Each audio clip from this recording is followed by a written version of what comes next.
ಕಾರ್ಮಿಕರ ಇಲಾಖೆಯಿಂದ ಅಸಂಘಟಿತ ಕಾರ್ಮಿಕರ ಮಕ್ಕಳಿಗೆ ಸ್ಕಾಲರ್ಶಿಪ್ ಸ್ಟಾರ್ಟ್ ಆಗಿದೆ. ಇದು ಇವಾಗ ಫ್ಯಾಕ್ಟ್ರಿ ವರ್ಕರ್ಸ್ ಇಲ್ಲ ಹೋಟೆಲ್ ವರ್ಕರ್ಸ್ ಯಾರಿಗೆ PF ಇದೆ ಅವರು ಮಕ್ಕಳಿಗೆ ಅಪ್ಲೈ ಮಾಡ್ಬೋದು. ಅಪ್ಲೈ ಮಾಡಲಿಕ್ಕೆ ನೀವು ಎಲ್ಲಿ ವರ್ಕ್ ಮಾಡ್ತೀರಾ ಅವರಿಂದ ಒಂದು ಸ್ಯಾಲ್ರಿ ಸ್ಲಿಪ್ಪನ್ನು ತಗೊಂಡಿರಬೇಕಾಯ್ತಾ. ಮಕ್ಕಳು ಸಹ ಮನೇಲಿ ಕೂತೆ ಅಪ್ಲೈ ಮಾಡ್ಬೋದು. ವೆಬ್ಸೈಟು KLWB ಅಂತ ಸರ್ಚ್ ಮಾಡಿದರೆ ಕರ್ನಾಟಕ ಲೇಬರ್ ವೆಲ್ಫೇರ್ ಡಿಪಾರ್ಟ್ಮೆಂಟಿದು ವೆಬ್ಸೈಟ್ ಓಪನ್ ಆಗುತ್ತೆ.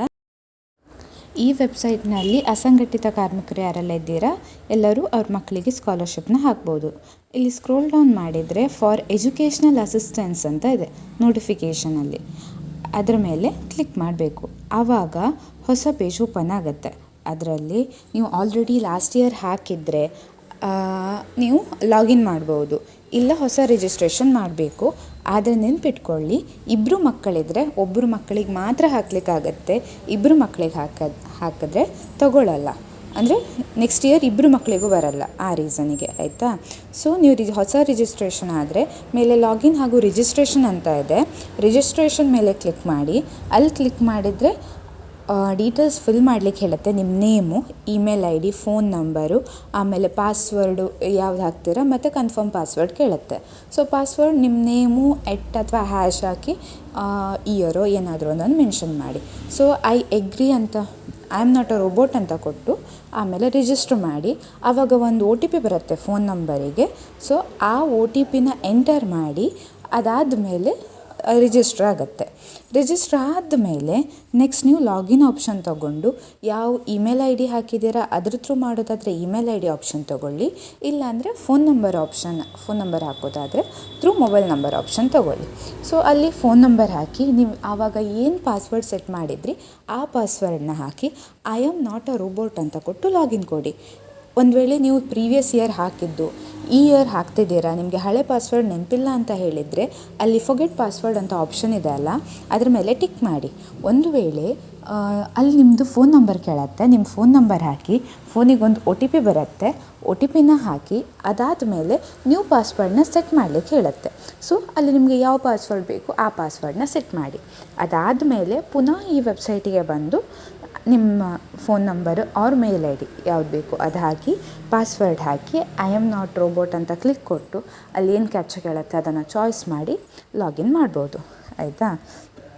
ಸೊ ಇಬ್ಬರು ಮಕ್ಕಳಿದ್ರೆ ಒಂದೇ ಮಗುಗೆ ಹಾಕಿ, ಇಬ್ಬರು ಮಕ್ಕಳಿಗೂ ಹಾಕ್ಲಿಕ್ಕೆ ಹೋಗಬೇಡಿ, ಬರಲ್ಲ ಸ್ಕಾಲರ್ಶಿಪ್, ಆಯಿತಾ. ಸೊ ಇನ್ನೊಂದು, ನೀವು ಎಲ್ಲಿ ವರ್ಕ್ ಮಾಡ್ತೀರಾ ಅವರಿಂದ ಸ್ಯಾಲ್ರಿ ಸ್ಲಿಪ್ಪನ್ನು ತೊಗೊಂಡು ಬರಲೇಬೇಕು. ಸ್ಯಾಲ್ರಿ ಸ್ಲಿಪ್ ಕಂಪಲ್ಸರಿ, ಆಯಿತಾ. ಆಮೇಲೆ ಒಂದು ವೇಳೆ ಇಬ್ಬರು ಪೇರೆಂಟ್ಸ್ ಇದ್ದರೆ ಬೋತ್ ಪೇರೆಂಟ್ಸ್ ಅಂತ ಕೊಟ್ಟು ಅಲ್ಲಿ ಇಬ್ಬರು ಪೇರೆಂಟ್ಸಿದು ಆಧಾರ್ ಕಾರ್ಡ್ ಕೇಳುತ್ತೆ, ಹಾಕಬೇಕು. ಒಂದು ವೇಳೆ ಸಿಂಗಲ್ ಪೇರೆಂಟ್ ಆಗಿದ್ದರೆ, ಇನ್ನೊಬ್ಬರು ಪೇರೆಂಟ್ ಇಲ್ಲ ಅಂತ ಸಿಂಗಲ್ ಪೇರೆಂಟ್ ಅಂತ ಕೊಟ್ಟರೆ ಅಲ್ಲಿ ಡೆತ್ ಸರ್ಟಿಫಿಕೇಟ್ ಕೇಳುತ್ತೆ. ಸೊ ನೀವು ಡೆತ್ ಆಗಿದ್ದರೆ ಡೆತ್ ಸರ್ಟಿಫಿಕೇಟ್ನ ಅಪ್ಲೋಡ್ ಮಾಡಬೇಕು. ಬೈ ಚಾನ್ಸ್ ಡಿವೋರ್ಸ್ ಆಗಿದ್ದರೆ ಕೋರ್ಟ್ ನೋಟಿಸನ್ನು ಅಪ್ಲೋಡ್ ಮಾಡ್ಬೋದು, ಆಯಿತಾ. ಸೊ ಒಂದು ಸಿಂಗಲ್ ಪೇರೆಂಟ್ ಆಗಿದ್ದು ಡೆತ್ ಸರ್ಟಿಫಿಕೇಟ್ ಅಥವಾ ಡಿವೋರ್ಸ್ ನೋಟಿಸ್ ಇಲ್ಲ ಅಂತ ಹೇಳಿದರೆ ಅಪ್ಲೈ ಮಾಡಲಿಕ್ಕಾಗಲ್ಲ, ವಿದೌಟ್ ತಗೊಳ್ಳಲ್ಲ ಆ ರೀಸನಿಗೆ.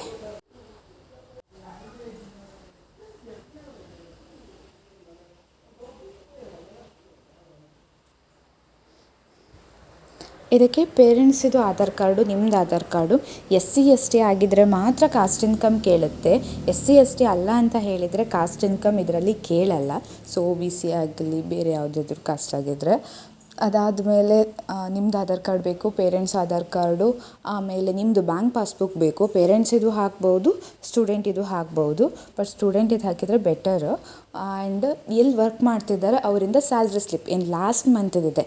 ಒಂದು ನೆನಪಿರಲಿ, ಸ್ಯಾಲ್ರಿ ಸ್ಲಿಪ್ಪಲ್ಲಿ ಮಂತ್ ಮತ್ತು ಇಯರ್ ಮೆನ್ಷನ್ ಆಗಿರಲೇಬೇಕು. ಅಂದರೆ ಯಾವ ಮಂತಿದು ಸ್ಯಾಲ್ರಿ ಅಂತ ಹೇಳಿ ಅದರಲ್ಲಿ ಮೆನ್ಷನ್ ಆಗಿರಬೇಕು. ಹಾಗಿದ್ದರೆ ಮಾತ್ರ ಆ ಸ್ಯಾಲ್ರಿ ಸ್ಲಿಪ್ಪನ್ನು ತಗೊಂಡು ಅಪ್ಲೋಡ್ ಮಾಡ್ಬೋದು, ಆಯಿತಾ. ಇವಾಗ ಇಲ್ಲಿ ನಾನು ಫೋನ್ ನಂಬರ್ ಹಾಕಿದ್ದೇನೆ, ಪಾಸ್ವರ್ಡ್ ಹಾಕಿದ್ದೇನೆ, I am not a robot ಅಂತ ಕ್ಲಿಕ್ ಕೊಟ್ಟೆ. ಸೊ ಇದಾದ ಮೇಲೆ ಒಂದು ಪೇಜ್ ಓಪನ್ ಆಗುತ್ತೆ. ಸೊ ಈ ಥರ.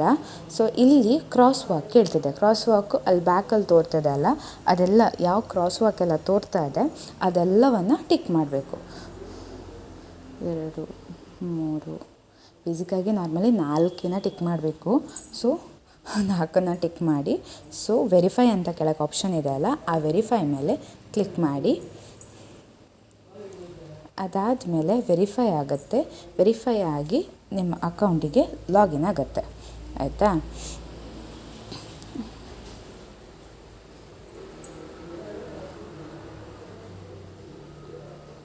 ಲಾಗಿನ್ ಆದಮೇಲೆ ಒಂದು ಪೇಜ್ ಓಪನ್ ಆಗುತ್ತೆ. ಇದೀಗ ನಾನು ಈ ಮಗುದು ಪ್ರೀವಿಯಸ್ ಇಯರಲ್ಲಿ ಅಪ್ಲೈ ಮಾಡಿದ್ದೆ.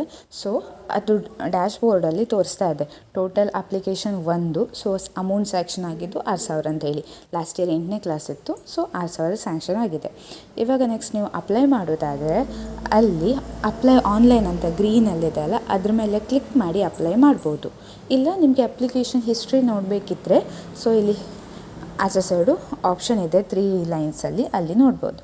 ಸೊ ಈಗ ಅಪ್ಲೈ ಆನ್ಲೈನ್ ಕೊಟ್ಟಿದ್ದೇನೆ. ಈಗ ಕೊಟ್ಟಾಗ ನಿಮಗೆ ಡೀಟೇಲ್ಸ್ ಎಲ್ಲ ಶೋ ಆಗುತ್ತೆ. ನೇಮು, ಮೊಬೈಲ್ ನಂಬರು, ಆಮೇಲೆ ಡೇಟ್, ಜೆಂಡರು ಡೀಟೇಲ್ಸ್ ಎಲ್ಲ ಶೋ ಆಗುತ್ತೆ. ಆ ಡೀಟೇಲ್ಸ್ನೆಲ್ಲ ಫಿಲ್ ಮಾಡಬೇಕು. ಇದು ನಾನು ಪ್ರೀವಿಯಸ್ ಇಯರ್ ಹಾಕ್ಲಿಕ್ಕೆ ಹೋಗಿ ಎಲ್ಲ ಡೀಟೇಲ್ಸು ಅದೇ ಶೋ ಆಗ್ತಾ ಇದೆ. ಸೊ ಅದನ್ನು ನಾನು ಟಿಕ್ ಮಾಡಿದರೆ ಆಯಿತು. ಸೊ ಇವಾಗ ಪ್ರೆಸೆಂಟ್ ಇನ್ಸ್ಟಿಟ್ಯೂಷನ್ ಕೇಳ್ತಾ ಇದೆ, ಅದರ ಡೀಟೇಲ್ಸ್ನ ಕಂಪ್ಲೀಟಾಗಿ ಫಿಲ್ ಮಾಡಬೇಕು. ಅದಾದಮೇಲೆ ನೆಕ್ಸ್ಟು ಕಾಸ್ಟ್ ಕೇಳುತ್ತೆ, ಯಾವ ಕಾಸ್ಟ್ ಅಂತ ಹೇಳಿ. ಈಗ OBC ಆದರೆ OBC, SC ST ಕೇಳುತ್ತೆ, SC ಕೊಡಿ, ಇಲ್ಲಾಂದರೆ ನೋ ಕೊಡಿ. ಸೊ OBC ಆದರೆ OBC ಅಂತ ಚಾಯ್ಸ್ ಮಾಡಿ. ನೆಕ್ಸ್ಟು ಎಷ್ಟನೇ ಕ್ಲಾಸಲ್ಲಿ ಈಗ ಪ್ರೆಸೆಂಟಾಗಿ ಓದ್ತಿದ್ದೀರಾ ಕೇಳುತ್ತೆ. ಸೊ ಆ ಡೀಟೇಲ್ಸ್ನ ಹಾಕಿ. ಅದಾದಮೇಲೆ ಅಲ್ಲಿ ಪೇರೆಂಟ್ಸ್ ಆಧಾರ್ ಕಾರ್ಡ್ ಡೀಟೇಲ್ಸ್ ಕೇಳ್ತಾ ಇದೆ. ಸೊ ಆಧಾರ್ ಕಾರ್ಡ್ ಫಸ್ಟ್ ಕೇಳೋದು ಸ್ಟೂಡೆಂಟಿದು, ಅದಾದಮೇಲೆ ಫಾದರಿದು, ಅದಾದಮೇಲೆ ಮದರಿದು ಆಧಾರ್ ಕಾರ್ಡ್ ಡೀಟೇಲ್ಸ್ ಕೇಳುತ್ತೆ. ಸೊ ಅದೆಲ್ಲ ಡೀಟೇಲ್ಸ್ನ ಹಾಕಿ ಅಪ್ಲೋಡ್ ಮಾಡಿ. ಹಾಗೆ ಕೆಳಗೆ ಬ್ಯಾಂಕ್ ಡೀಟೇಲ್ಸ್ ಕೇಳುತ್ತೆ. ಸೊ ಅಲ್ಲಿ ಪೇರೆಂಟ್ಸಿದ ಸ್ಟೂಡೆಂಟ್ಸಿದ ಕೇಳುತ್ತೆ. ಸೊ ಸ್ಟೂಡೆಂಟ್ ಅಂತ ತಗೊಂಡು ಮಗುದು ಬ್ಯಾಂಕ್ ನೇಮು, ಆಮೇಲೆ ಡೀಟೇಲ್ಸು ಎಲ್ಲ ಹಾಕಿದರೆ ಆಯಿತು. ನೆಕ್ಸ್ಟು ಇಂಡಸ್ಟ್ರಿ ಡೀಟೇಲ್ಸ್ ಕೇಳುತ್ತೆ. ಸೊ ಅಲ್ಲಿ ವರ್ಕ್ ಮಾಡ್ತಿರೋದು ಯಾರು, ಫಾದರಾ ಮದರಾ, ಅವರದ್ದು ನೇಮ್ ಏನು, ಅವರು ಏನು ವರ್ಕ್ ಮಾಡ್ತಿದ್ದಾರೆ ಡೀಟೇಲ್ಸ್ ಹಾಕಿ ಸಬ್ಮಿಟ್ ಮಾಡಿದರೆ ಆಯಿತು. ಇಲ್ಲೀಗ ಆ 3 ಡಾಟ್ ಮೇಲೆ ಕ್ಲಿಕ್ ಮಾಡಿ ಸ್ಕಾಲರ್ಶಿಪ್ ಲೀಸ್ಟ್ ಮೇಲೆ ಸೆಲೆಕ್ಟ್ ಮಾಡಿದರೆ ಪ್ರೀವಿಯಸ್ ಇಯರ್ ಏನೆಲ್ಲ ಸ್ಕಾಲರ್ಶಿಪ್ ಹಾಕಿದರೆ ಅದರ ಡೀಟೇಲ್ಸ್ ಎಲ್ಲ ಶೋ ಆಗುತ್ತೆ. ಆಯಿತಾ? ಅದೇ ನೀವು ಸ್ಕಾಲರ್ಶಿಪ್ ಸ್ಟೇಟಸ್ ಅಂತ ನೋಡ್ಲಿಕ್ಕೆ ಹೋದರೆ ಈ ಇಯರ್ ಅಪ್ಲಿಕೇಶನ್ ಸಬ್ಮಿಟ್ ಆಗಿದ್ದರೆ ಸ್ಟೇಟಸ್ ಶೋ ಆಗುತ್ತೆ. ಸಬ್ಸ್ಕ್ರೈಬ್ ಮಾಡಿ, ಇಷ್ಟ ಆಗಿದ್ದರೆ ಒಂದು ಲೈಕ್ ಮಾಡಿ.